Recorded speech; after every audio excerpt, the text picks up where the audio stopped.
ነበሩ የኢኮኖሚ ሞዴሎች እንግዲህ ከውጭ የተቀዱ መሆናቸው በተለይ ኢኮኖሚ በሚፈልገው ልክ እንዳያድግ የነበረ ተጽዕኖ ምንድነው የሚለውን እናንሳ። ከዛም በተጨማሪ በኢኮኖሚ ወደ ኋላ ለቀረንባቸው ወይም ደግሞ ከቀረንባቸው ምክንያቶች አንዱ ነው ማለት እንችላለን። አንዱ ነው ማለት እንችላለን።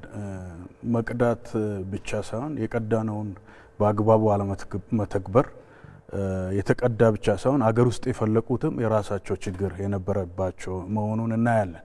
ለምሳሌ ከንጉሱ ዘመን ጀምሮ ብናይ የፊውዳል ስርዓት ነበረ። አገር ውስጥ የበቀለ ነው፣ ግን ጥቂቶቹን ሹማምንቶችና ሮያል ፋሚሊ የሚጠቅም ብዙዎቹን ጭሰኛ ያረገ ያልጠቀመ በደህንነት ውስጥ ያስቀረ ስርዓት ነበረ። በደርግም ስንመጣ ሙሉ በሙሉ የተቀዳ የሀገር ውስጥ ነባራዊን ሁኔታ ያላገናዘበ ከካርልና ከማርክስ በላይ ካርልና ማርክስ ሆኖ እምነት ባለበት ሀገር ውስጥ ፈጣሪ የለም ብሎ ኮንቴክስቱን ያልጠበቀ ኢምፕሊሜንቴሽን ነው የተካሄደው። ያም ፌል አድርገዋል።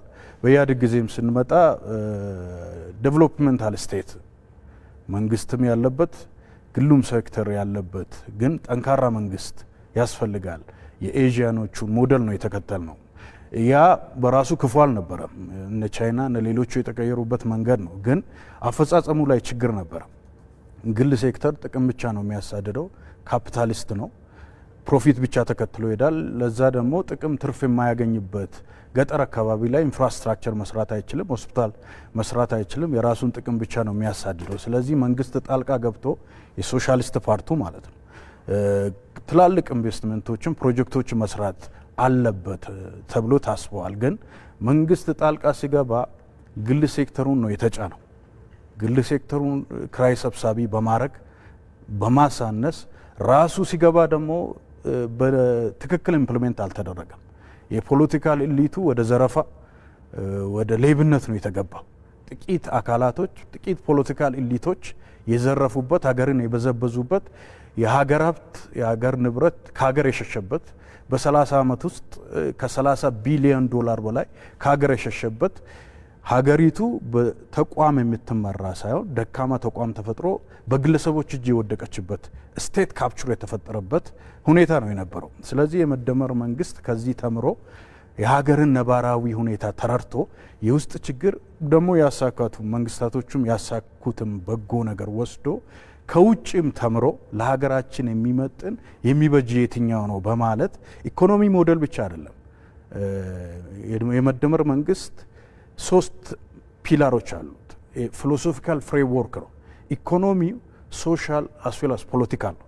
የኢኮኖሚ ሁለንተናዊ ብልጽግና የሚረጋገጠው የኢኮኖሚው ሞዴል ብቻ በመከተል ሳይሆን ማህበራዊ ለውጥ ኢኮኖሚን የሚደግፍ ሞራል ያለው ኢቲክስ ያለው ኃላፊነት የሚወስድ ዜጋ ካልተፈጠረ ኢኮኖሚ በራሱ ሊሳካ አይችልም። ፖለቲካው ራሱ እይታ አለው።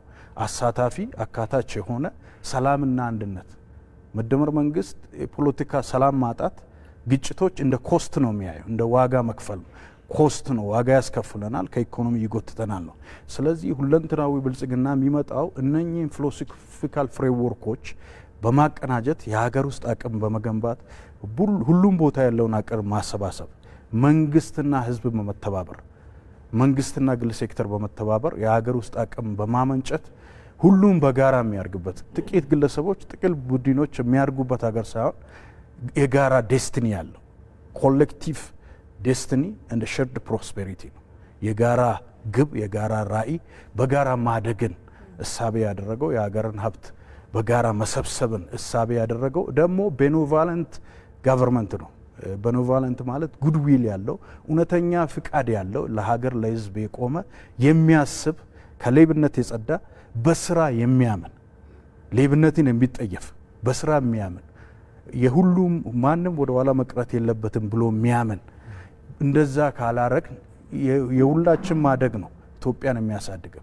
የአንድ ግለሰብ የአንድ ቡድን ማደግ ሳይሆን በጋራ እድገት በጋራ አቅም ማጉልበትና የጋራ ግብ የጋራ ራዕይ የሰነቀ በእውነት በንጽህና በስራ ብቻ በሰላም በአንድነት የሀገራዊን እድገትና የነገውን የትውልድን እጣፋንታ ትውልድን ተኮር ነው እጣፋንታ ለማሳካት የሚንቀሳቀስ ሁኔታ ነው ያለው ማለት ነው።